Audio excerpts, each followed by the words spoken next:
জানতে পারছি কেন্দ্রীয় স্বরাষ্ট্র মন্ত্রক থেকে। একেবারে ধন্যবাদ অর্ণব। ভার্চুয়াল বৈঠক প্রধানমন্ত্রীর মধ্যপ্রদেশের কৃষকদের নিয়ে, সরাসরি নজর রাখবো।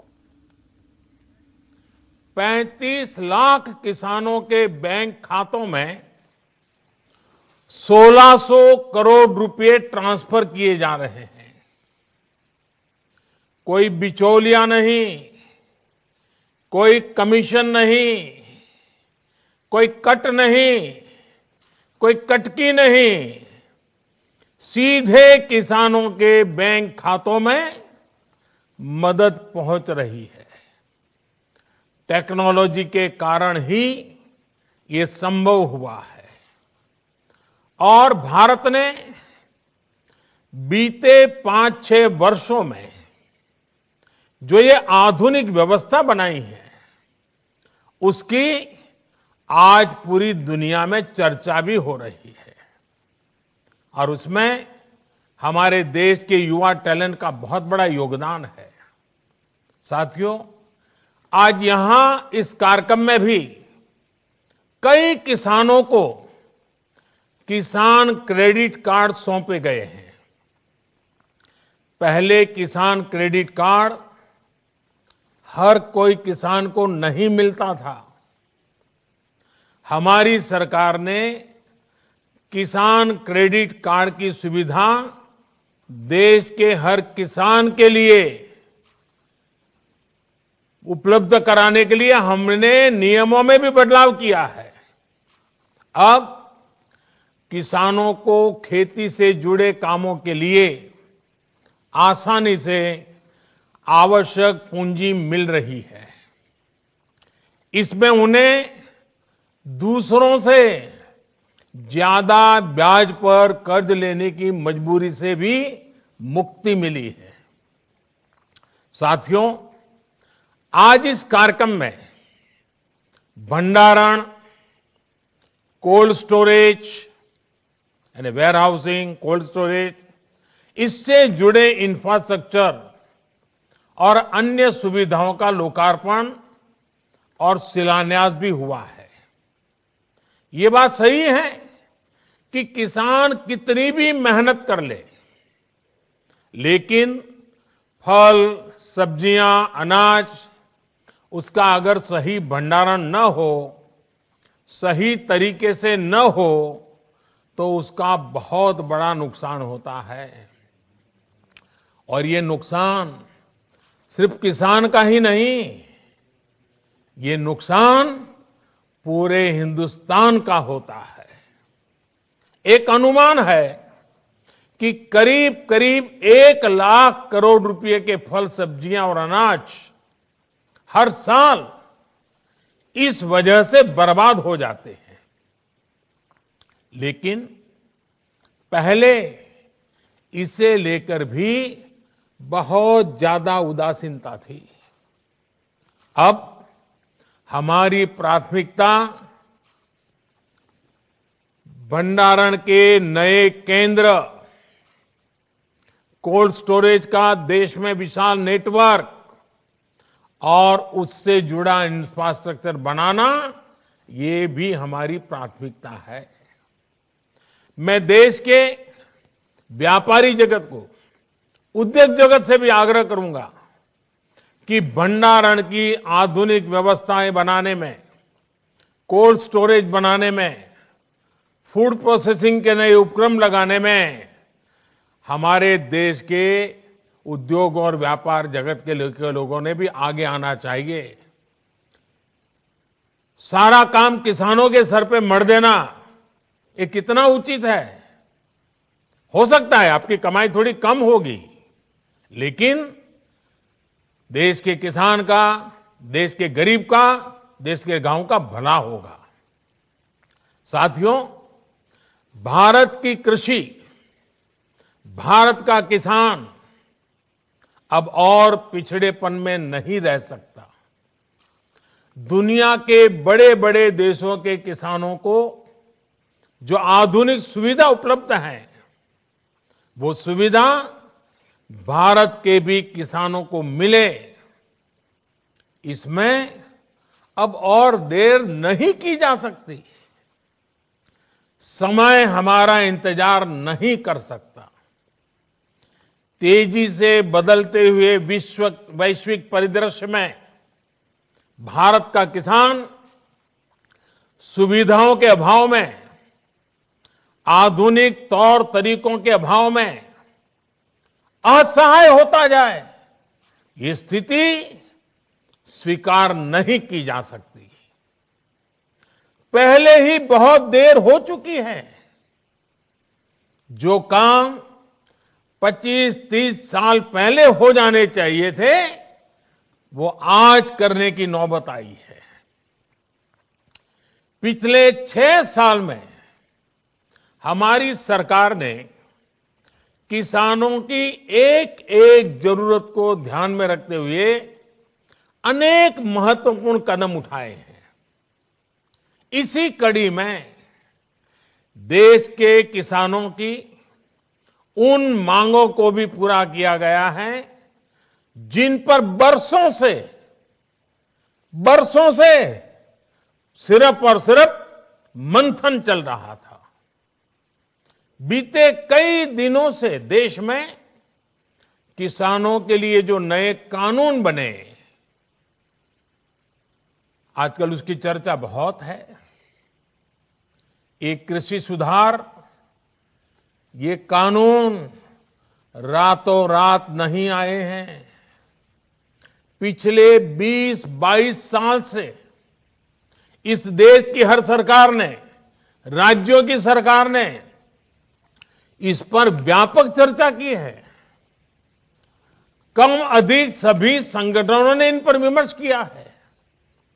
देश के किसानों के संगठन, कृषि एक्सपर्ट्स, कृषि अर्थशास्त्री, कृषि वैज्ञानिक, हमारे यहां के प्रोग्रेसिव किसान भी लगातार कृषि क्षेत्र में सुधार की मांग करते आए हैं।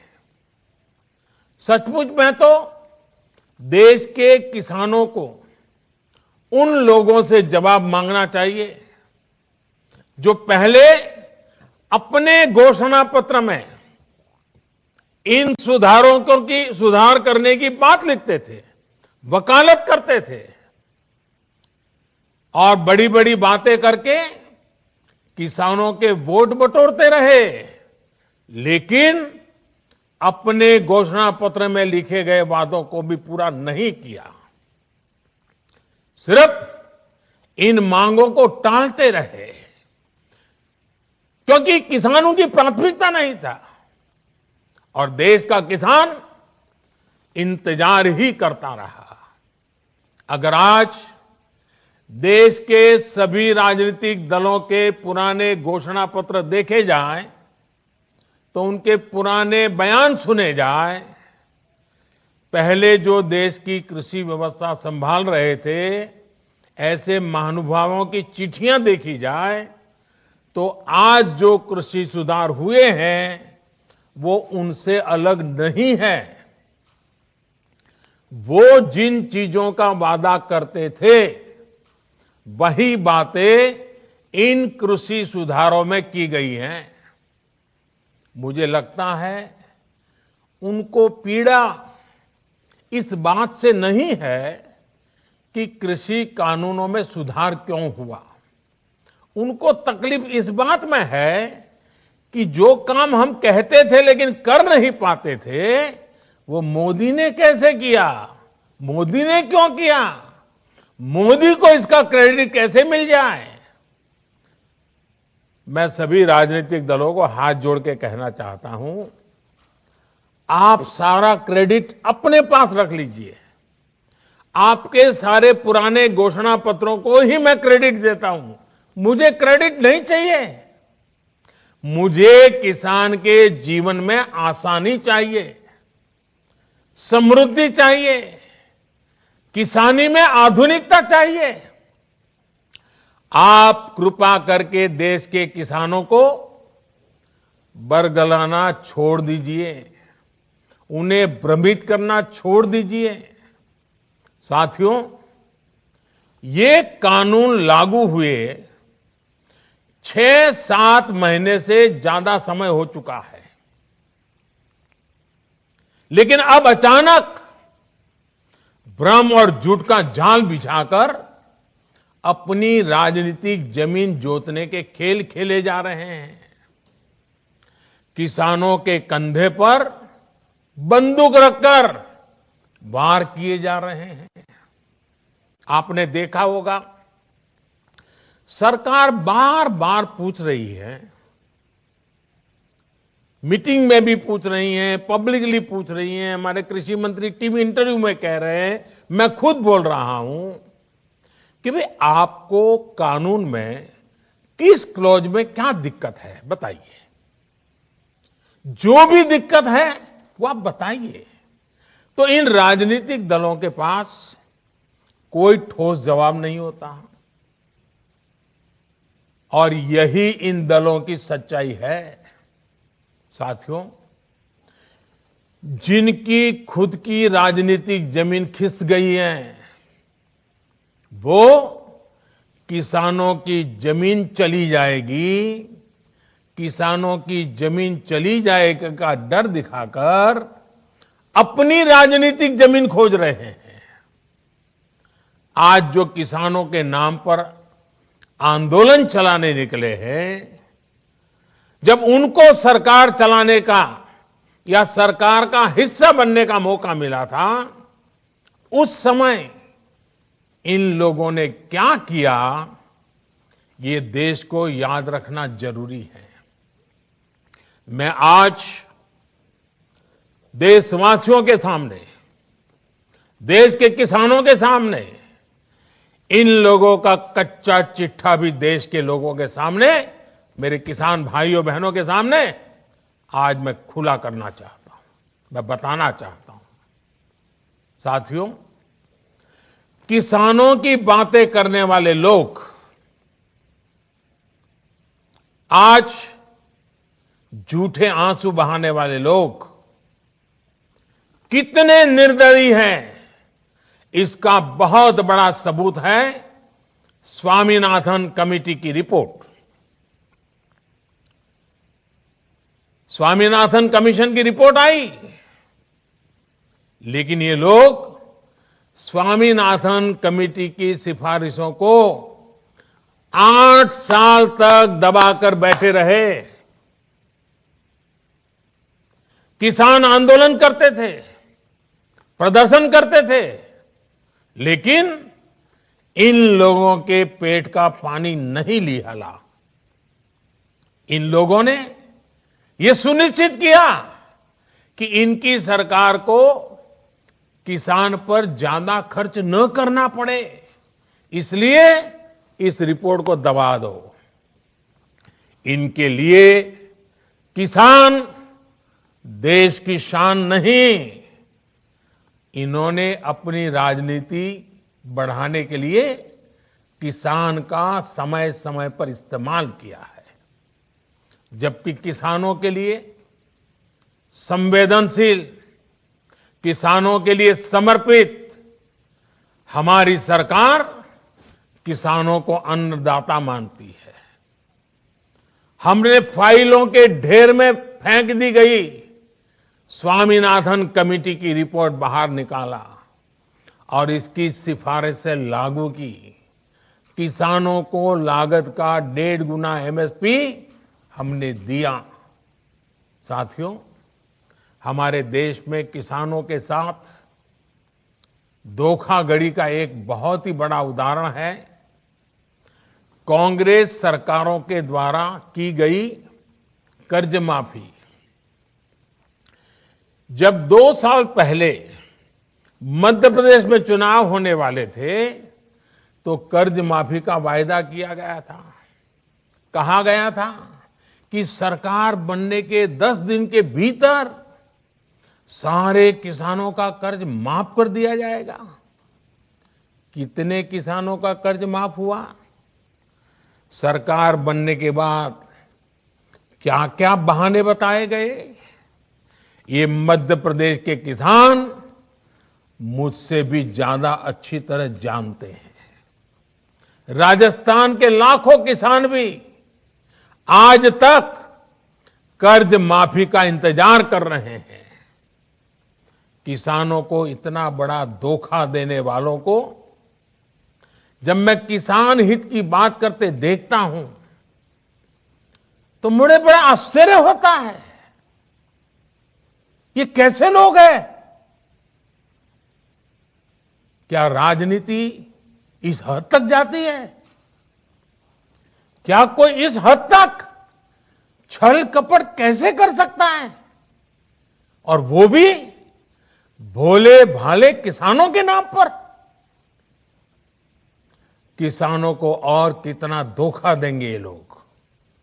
साथियों, हर चुनाव से पहले ये लोग कर्ज माफी की बात करते हैं। और कर्ज माफी कितनी होती है? सारे किसान इससे कवर होते हैं क्या? जो छोटा किसान कभी बैंक का दरवाजा नहीं देखा है, जिसने कभी कर्ज नहीं लिया, उसके बारे में क्या कभी एक बार भी सोचा है इन लोगों ने? और नया पुराना हर अनुभव ये बताता है कि जितनी ये घोषणा करते हैं उतनी कर्ज माफी कभी नहीं करते।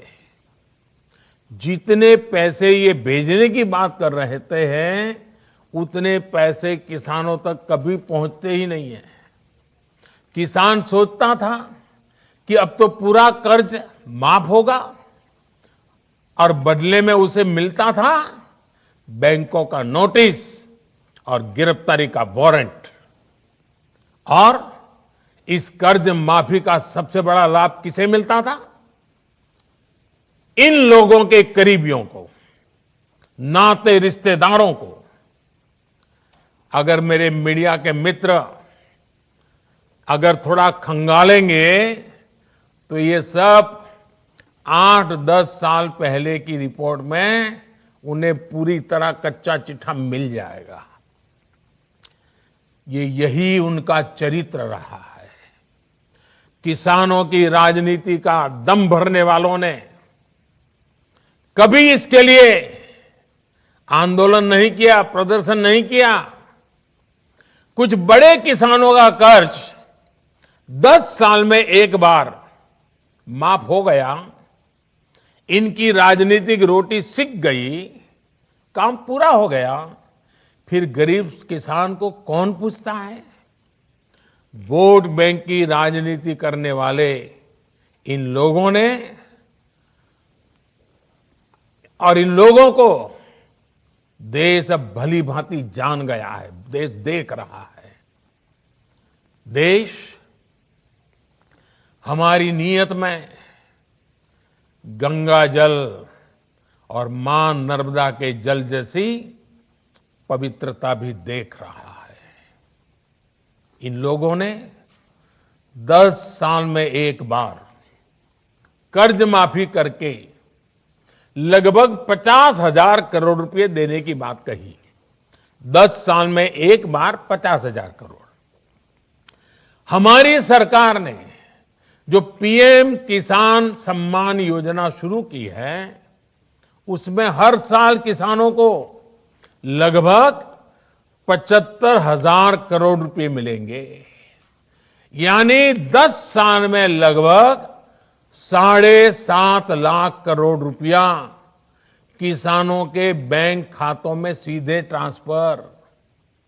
कोई लीकेज नहीं, किसी को कोई कमीशन नहीं, कट कल्चर का नामो निशान नहीं। साथियों, अब मैं देश के किसानों को याद दिलाऊंगा यूरिया की। याद करिए, 7-8 साल पहले यूरिया का क्या होता था, क्या हाल था? रात रात भर किसानों को यूरिया के लिए कतारों में खड़े रहना पड़ता था। क्या ये सच नहीं है? कई स्थानों पर यूरिया के लिए किसानों को लाठीचार्ज की खबरें आमतौर पर आती रहती थी। यूरिया की जमकर के काला बाजारी होती थी कि नहीं होती थी? किसान की फसल खाद की किल्लत में बर्बाद हो जाती थी, लेकिन इन लोगों का दिल नहीं पसीजता था। क्या ये किसानों पर जुल्म नहीं था, अत्याचार नहीं था? आज मैं ये देखकर हैरान हूं कि जिन लोगों की वजह से ये परिस्थितियां पैदा हुई, वो आज राजनीति के नाम पर खेती करने निकल पड़े हैं। साथियों, क्या यूरिया की दिक्कत का पहले कोई समाधान नहीं था? अगर किसानों के दुख दर्द, उनकी तकलीफों के प्रति जरा भी संवेदना होती तो यूरिया की दिक्कत होती ही नहीं। हमने ऐसा क्या किया कि सारी परेशानी खत्म हो गई है? आज यूरिया की किल्लत की खबरें नहीं आती। यूरिया के लिए किसानों को लाठी नहीं खानी पड़ती। हमने किसानों की इस तकलीफ को दूर करने के लिए पूरी ईमानदारी से काम किया।